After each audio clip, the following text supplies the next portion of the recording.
আকাম করবি মাইসের নাগে ফের দেশ আমারে এই ভিডিও যে আমি সাইরা যদি দেই আমার বাচ্চা উঠবি নাকি?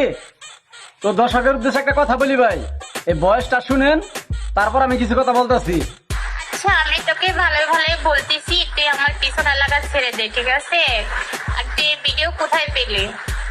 আমার এই ভিডিও যদি কখনো সোশ্যাল মিডিয়ায় ভাইরাল হয় তাহলে কিন্তু আমি তোর বাড়িতে যেয়ে উঠবো, ঠিক আছে? তুই তো ভালো করেই আপনারা চিনিস আমাকে। শুনলেন, তো আমি কি করতে পারি এখন আপনি বলেন। আচ্ছা, তোর সাথে কি আমি কি কোনো খারাপ পানা করছি? আমার নাকি তোর নাকি কোনো কালেকশন আছে? তোর সাথে বাস আমি দু একদিন এমনি কথা বলছি, আমি তোর কিছু কিছু করি নাই। তুই আমার ঠেট দিলি, এই ভিডিও যে সরে আমার বাচ্চা উঠবি যা। আচ্ছা বাস তো নিয়ে খাড়া করে থাকছি, এই ভিডিও করছিলাম মাসের দিব না। তোর মনে কর যে শিগগিরই আমি ভিডিওটা দিয়ে দেবো। তোর না কারণে গেলে আমি খালি পার্সোনাল কথাটা কয়ে নই, তারপরে আমি ভিডিওটা দিতেছি। সবাই কমেন্ট করে যান, এ খানগির আমি কি করতে পারি।